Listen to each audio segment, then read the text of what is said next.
Fisk unit. Fisk unit.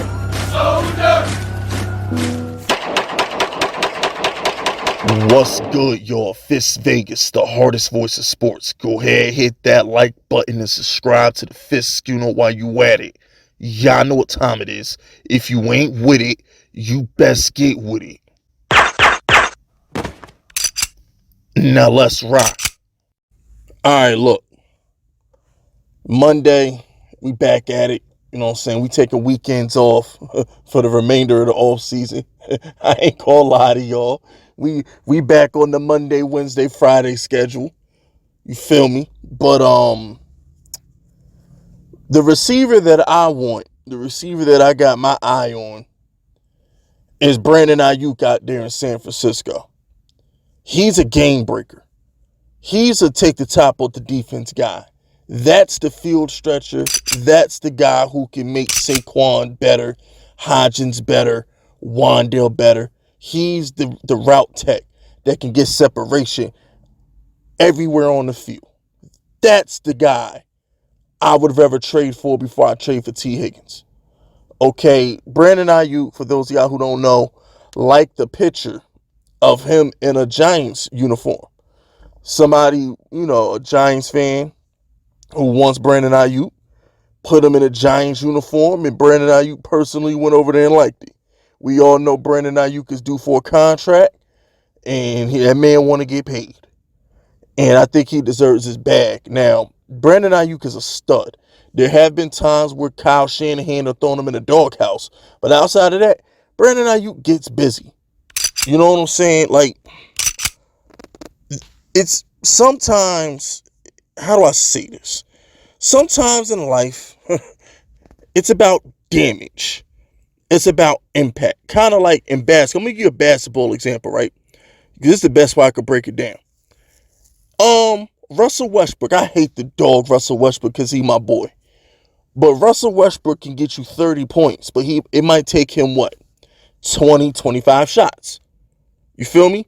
But he'll get you 30 points. Okay? Then you have a player like, I don't know, Kevin Durant. Kevin Durant to get you 30 points, he can get it on 12 shots. Because he's devastating. He's efficient. He does damage. Brandon Aiyuk had 1,000 yards in 8 touchdown catches with 78 receptions. Brandon Aiyuk played last year, had 56 receptions and 826 yards, bro. That's damage. Okay? To put that in his proper context, to wire this out. If you put him on the Giants, where he's not sharing the field with Debo, where he's not sharing the field with George Kittle, and instead of giving him 86 targets, you extrapolate that to like 130 targets. If Brandon Aiyuk caught 100 balls on the Giants, he'd have about 1,600 yards and 16 touchdowns. That's devastating. That's damage. That'll keep a defensive coordinator up at night. He's a number one receiver. Number one receivers open up the field for everybody. See, T. Higgins will not open up the field for Saquon. T. Higgins not going to open up the field for Higgins and Wandale.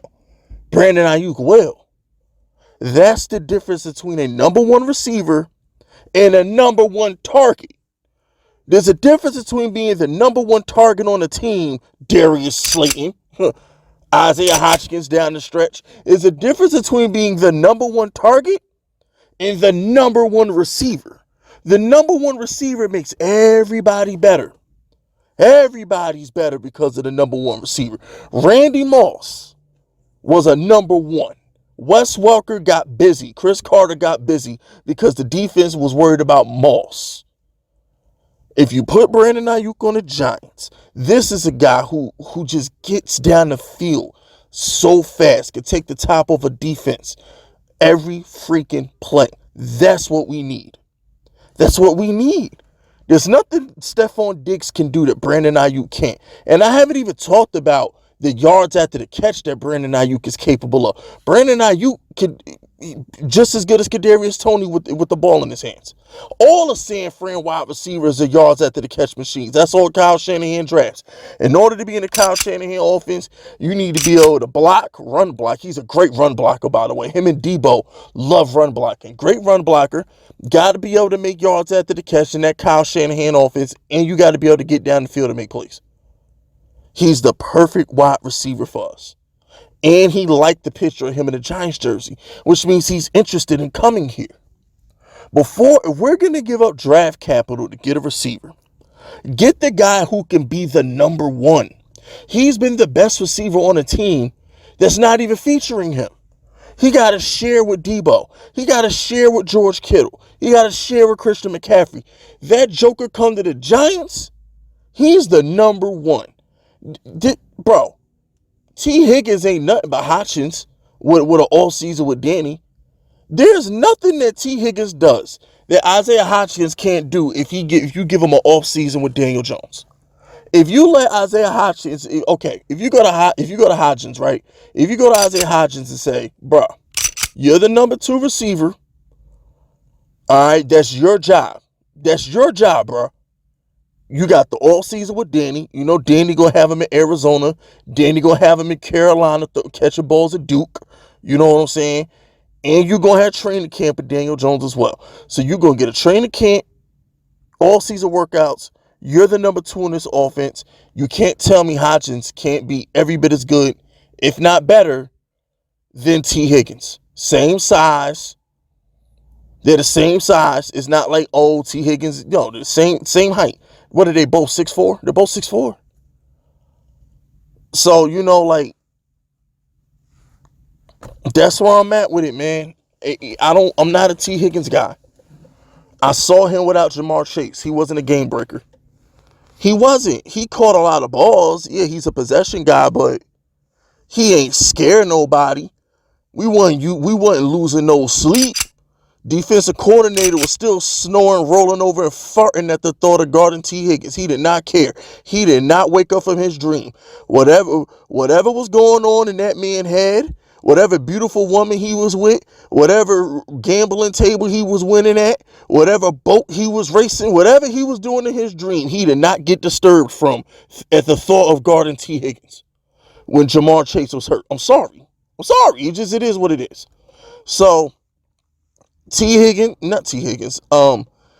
Aiyuk, you have a home here with the Giants. We will love you, we will embrace you, and we need you. So if you're going to invest draft capital into trading for a receiver, go get that boy out there in San Fran, because they can't afford to pay him anyway. How they going to pay Brandon Aiyuk when they got McCaffrey and Debo and Kittle, Trent Richardson? They got to pay Nick Bosa. They just took care of Fred Warner. Like, bro, they got too many good players. They can't afford Brandon Aiyuk. Not when you paying Debo and Kittle and McCaffrey. You can't afford to pay Aiyuk. So, yeah, Aiyuk is in the exact same situation as T. Higgins. Nobody talks about it, but T. Higgins, he can't get the bag from Cincy because Jamar Chase got to eat. Burrow got to eat. Mixon is eating. Tyler Boyd is already eating. They're paying too many dudes. Come to the Giants. We ain't paying nobody. Everybody on cheap contracts around here. I don't know. Danny and Saquon about to get the bag, but that's it. You know what I'm saying? That's it. That's all, though, man. Subscribe to the unit if you rocking with me. My name is Fist Vegas, and I approve this message.